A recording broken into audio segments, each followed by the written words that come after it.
핵전쟁으로 핵겨울 시나리오. 1980년 지질학자 월터 알바레즈가 퇴적층을 연구하기 위해 이탈리아를 여행하면서 1cm 두께의 진흙층을 발견했다. 그는 그 진흙이 지질학적으로 짧은 시간 간격을 나타낸다고 가정하고 1968년 소립자에 대한 업적으로 노벨 물리학상을 수상한 아버지인 루이스 알바레즈 박사에게 진흙층이 침전되는데 얼마의 시간이 걸리느냐고 질문했다.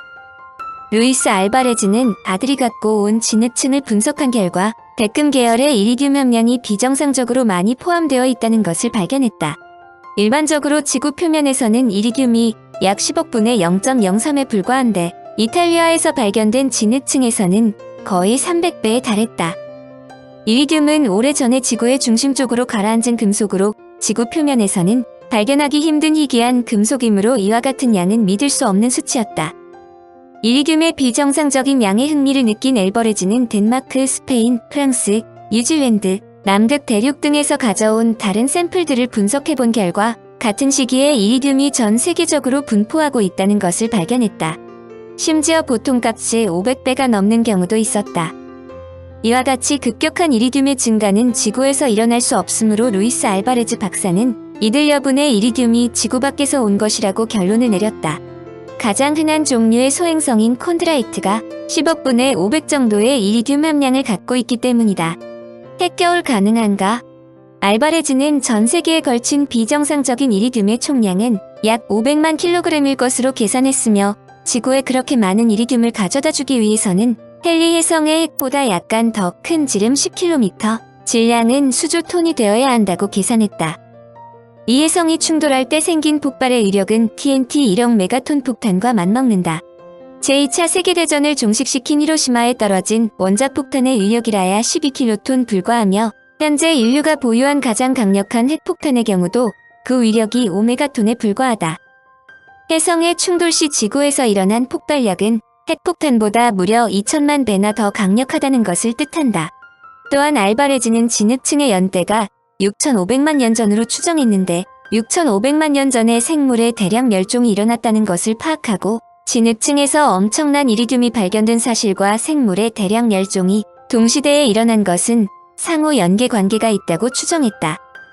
해성이 지구와 충돌하자 이 여파로 화산이 폭발하여 거대한 화재와 해일이 발생했고 곧바로 엄청난 양의 먼지가 성층권으로 올라가 상당한 기간 동안 태양빛을 차단했기 때문에 핵겨울이 일어나 대부분의 생물이 사망했고 공룡도 멸종했다는 것이다. 이것이 공룡이 6,500만 년 전에 갑자기 멸종했다는 경멸설의 주안점이다. 물론 공룡의 멸종, 해성의 충돌에 의해서만 일어난 일인가에 대한 결론은 내려지지 않았지만 알바레즈 박사의 주장은 다른 분야의 학자들을 놀라게 했다. 일본의 히로시마와 나가사키에 떨어진 핵폭탄에 의해 1945년 일본이 무조건 항복했다는 것은 핵폭탄의 위력을 유감없이 보여주었다. 당연히 미국과 소련에서 핵무기 경쟁이 일어났는데 이들의 경쟁은 학자들의 우려를 자아내기에 충분했다. 그것은 미국과 소련이 갖고 있는 핵폭탄들이 지구에서 폭발될 경우 파국을 맞을지도 모른다는 것이다. 한마디로 인간이 갖고 있는 핵폭탄만으로도 지구에서 공룡을 멸종시켰다는 해성과 같은 대재앙을 실제로 가져올 수 있겠느냐이다. 1950년대 최고의 반전 영화로 꼽히는 그날이 오면은 바로 이와 같은 상황을 그린 것이다. 서기 1964년에 핵전쟁이 일어나 지구상의 모든 나라가 멸망하고 오로지 호주만 온전하게 살아남는다. 그러나 호주에도 죽음의 방사능 바람이 점점 밀려들고 있었다.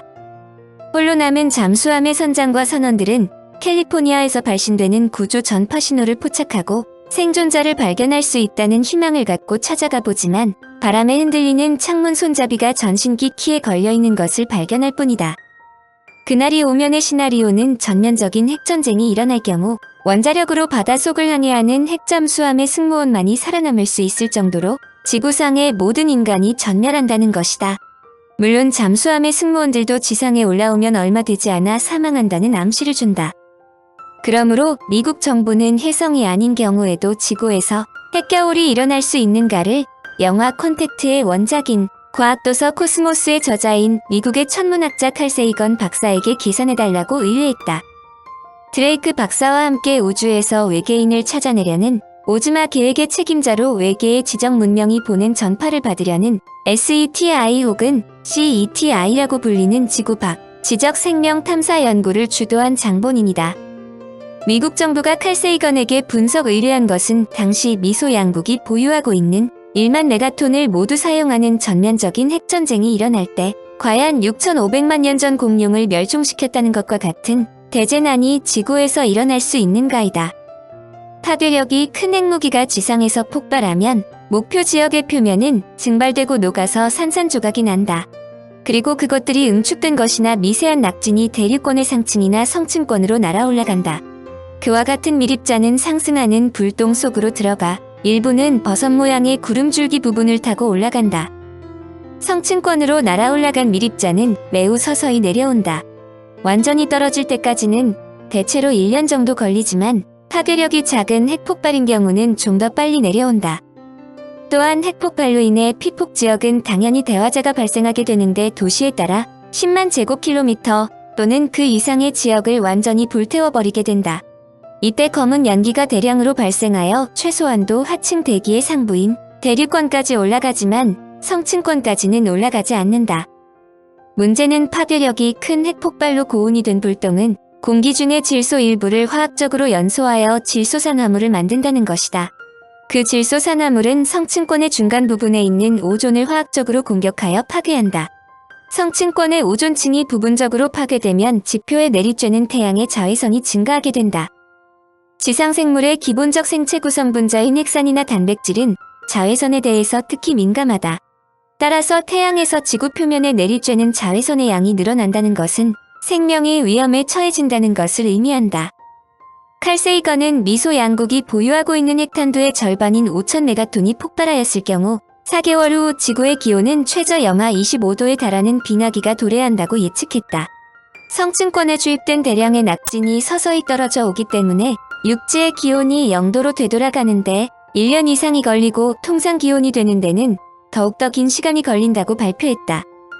또 5,000메가톤 이상이 폭발하였을 때에는 폭풍, 화재, 방사선으로 10억 명 이상이 직사하거나 부상자가 나온다고 예측하였다. 그리고 미소 양국 간의 핵전쟁이지만 그들이 위치한 북반구를 포함하여 대부분 지구의 생태계가 파괴된다고 발표했다. 예를 들면 대규모 핵전쟁 이후 북반구에서는 적어도 1년이나 그 이상 동안 농업 생산이 불가능하며 비축되어 있던 식량의 대부분도 파괴되며 거의 대부분 지역에서 마실 물을 얻기 어려워진다고 한다. 내륙부에서는 담수계가 대략 1m에서 2m의 두께까지 얼어버리기 때문이다. 적어도 북반구에서는 생명 유지 시스템과 문명의 존속이 불가능한 상태가 된다는 결론이다. 그 후에 핵폭발의 영향이 남반구까지 퍼지게 되면 연안 지방이나 섬 등 일부 지역의 몇 그룹 사람들은 살 수는 있겠지만 인간의 수가 서서히 감소되어 최후에는 전멸하게 될 수 있다는 것이 핵겨울의 시나리오이다. 물론 핵전쟁이 북반구에서만 일어났을 때 핵전쟁에 의한 대형 참사가 그날이 오면에서 설정한 것과 같은 상황이 남반구에서도 일어나겠는가는 학자들 간에 아직도 이견이 있다. 일반적으로 기류는 헤들리 세포라 불리는 공간에서 순환하기 때문에 북반구 공기와 남반구 공기는 거의 혼합되지 않는다. 적도에서 뜨거운 공기가 상승하여 극지방으로 이동한 다음 지상에 도달하면서 식게 된다. 헤들리 세포는 매우 안정된 공간이며 북반구 공기와 남반구 공기가 혼합되는 것을 막는다. 물론 적도 지방에서 북반구나 남반구로 공기가 이동하지 못한다. 그런데 핵겨울의 시나리오는 북반구의 헤들리 세포가 없어지게 되어 적도 지방을 가로질러 공기가 혼합될 수 있다고 추정했기 때문에 핵전쟁의 결과를 너무나 과장했다는 지적도 있었다. 그러나 칼 세이건은 핵겨울의 시나리오가 옳든 아니든 미소 양국의 핵전쟁이 일어나더라도 그날이 오면과 같은 파국은 일어나지 않을 것으로 예측했다. 그는 핵겨울이 일어나려면 5,000메가톤의 핵폭탄이 지구에 떨어져야 하는데 5,000메가톤이라면 일본의 히로시마에 떨어진 약 12킬로톤의 원작 폭탄이 무려 41만 6,667개나 폭발해야 하기 때문이다. 전면적인 핵전쟁이 벌어지더라도 단번에 41만 6,667개의 원작 폭탄이 폭발하리라고 생각하는 사람은 없을 것이라고 생각한다. 원작 폭탄의 위력. 지구상에서 원작 폭탄이 투하된 곳은 일본뿐이다. 당연히 원작 폭탄의 실무적인 위력은 히로시마와 나카사키에 한정되는데 가장 많이 연구된 것은 히로시마이다. 현재까지 알려진 원자폭탄의 폭발 내역은 다음과 같다. 폭발점의 지상 중심점에서 반경 1km 안의 사람들은 그 자리에서 흔적도 없이 사라졌다. 반경 1.6km 이내에 있던 사람들도 5도 화상 이상으로 그 자리에서 사망했다. 반경 4km 이내의 사람들도 사도 화상을 입어 즉각적인 치료가 필요하지만 당대의 상황으로 볼 때 치료는 생각도 할 수 없으므로 대부분 얼마 뒤에 사망하거나 아니면 치명적인 상해를 입었다. 건물은 7만 6천 채 중 4만 8천 채가 완전히 사라졌고 2만 2천 채가 부서져 전체의 90%가 넘게 파괴되었다.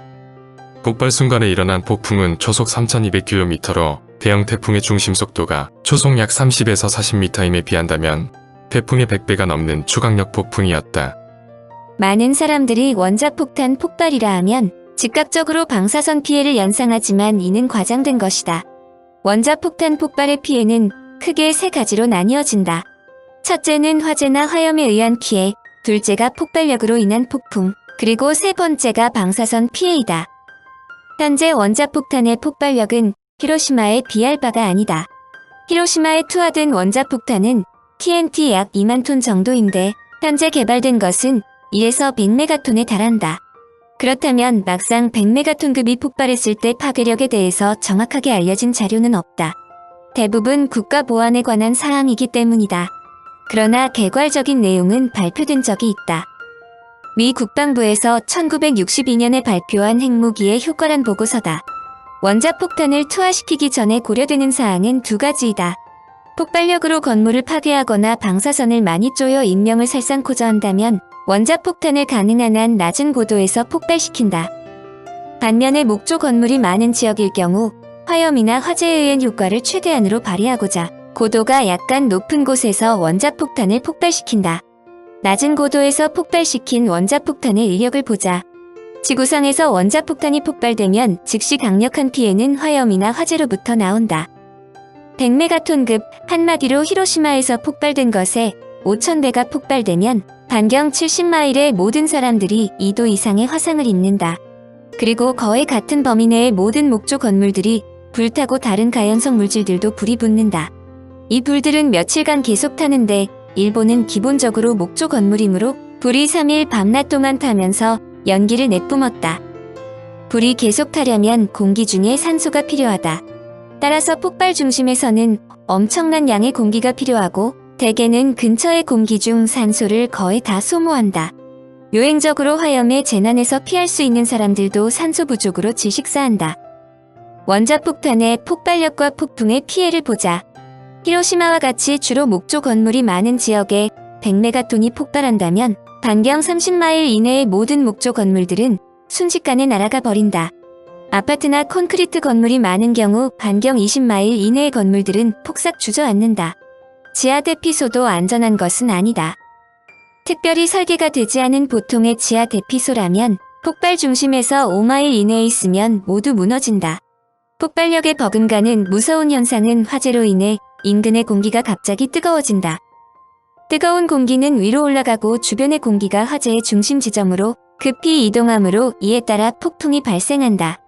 히로시마의 경우 폭풍은 초속 3,200m였는데 100메가톤급은 그 규모조차 계산이 불가능할 정도다. 마지막 피해가 방사선이다. 원자폭탄이 폭발할 때 나오는 방사선이 조건에 따라 인체에 치명적인 손상을 준다는 것은 사실이다. 방사선에 의한 치명적인 피해는 폭탄이 폭발한 직후 또는 수개월 이내에 나타난다. 또한 방사성 낙진과 같은 극성이 아닌 경우 수년 또는 수십 년간에 걸쳐서 나타난다. 마지막 피해가 방사선이다. 원자폭탄이 폭발할 때 나오는 방사선이 조건에 따라 인체에 치명적인 손상을 준다는 것은 사실이다. 방사선에 의한 치명적인 피해는 폭탄이 폭발한 직후 또는 수개월 이내에 나타난다. 또한 방사성 낙진과 같은 극성이 아닌 경우 수년 또는 수십 년간에 걸쳐서 나타난다. 이 점이 일반 국민들이 원자폭탄의 피해에 대해 가장 잘못 알고 있는 사항이다. 방사선 피해로 급성이 아니라 천천히 나타나는 경우가 있는데 주로 암이나 유전적 결함이 2세에 나타난다는 것이다. 그런데 현재까지의 연구 결과에 의하면 히로시마나 나카사키의 경우 아직까지 그런 예가 확인되지 않았다는 점이다. 암의 경우도 방사선 피해로 인해 생기는 경우는 지극히 희박하다고 설명된다. 결론적으로 원자폭탄이 폭발할 때 나타나는 피해를 보면 폭풍과 화염 또는 화재에 의한 사망자가 전체의 약 80%를 차지한다. 그리고 방사선에 의한 사망자는 전체의 약 5%, 나머지는 방사성 낙진에 의해 점진적으로 사망한다. 결국 원자폭탄이 떨어지면 엄청난 피해가 나오는 것은 사실이므로 이를 경험하는 것은 당연한 일이라 볼 수 있다. 그러나 근래의 예측은 원자폭탄이 뉴욕, 서울과 같은 대도시 한가운데 떨어지더라도 영화처럼 전 도시가 초토화되지는 않을 것으로 생각한다. 미국 연방위기관리기관은 미국의 수도 백악관에서 몇 단지 떨어진 구역에 10킬로톤짜리 핵무기가 터질 경우의 여파를 진단했다. 그 결과 사방 800m 이내의 건물들이 산산조각이 나는 등 초토화되지만 폭발 지역 바깥에 있는 사람들은 생존할 수 있다고 예측했다. 냉전 당시 시나리오와 매우 다르다는 것이다. 워싱턴 중앙에서 폭발되더라도 사망자 수는 4만 5천 명, 부상자는 32만 3천 명 정도로 추정했다. 계절과 바람에 따라 차이가 있을 수 있지만 폭발 근처에 있는 사람들은 처음 2시간 동안 직접 피폭된 사람은 대부분 사망하게 된다. 흥미로운 것은 인간들의 본능으로 핵폭발의 섬광을 본 사람들은 폭발을 보기 위해 창문으로 몰려들어 10초 후에 폭발 5km 바깥에 있는 유리창까지 깨지면서 사람들이 부상을 입을 가능성이 높다는 것이다. 많은 사람들이 놀라 피폭 구간을 피해 도망가려 하겠지만 바깥으로 나가게 되면 수분 내에 치명적인 불량의 방사능에 노출될 수 있다는 것이다. 그러므로 학자들은 폭발 80km 내에 있는 사람들은 곧바로 지하주차장이나 지하실로 내려가라고 조언했다. 실외에 있던 사람은 집에 들어오자마자 옷이나 신발을 벗고 낙진 덩어리를 털어내기 위해 머리를 빗어내라고 말했다. 재빨리 지하주차장이나 지하실로 내려가는 것이 중요한 것은 7시간 정도 지나면 방사선은 상당히 많이 흩어지기 때문이다. 여하튼 과거와 달리 서울에서 폭발한다고 해도 도심의 많은 건물과 지하철 등으로 피해는 크게 줄어들 것으로 예측했다. 적어도 핵폭발로 도시가 완전히 지구상에서 사라지지는 않는다는 것이다. 더구나 한국에 이와 같은 상황이 오지 않을 것이라는 매우 낙관적인 전망도 있다. 적어도 서울에 핵폭탄이 투하되지는 않는다는 것이다. 다소 낙관적이면서도 황당하다고 생각하는 사람들도 있겠지만 그 증거로 세계 정세의 밝은 헐리우드의 영화 주제는 대부분 미국의 뉴욕, 일본 등의 대도시를 대상으로 하지 서울은 아예 고려 대상도 아니라는 점이다.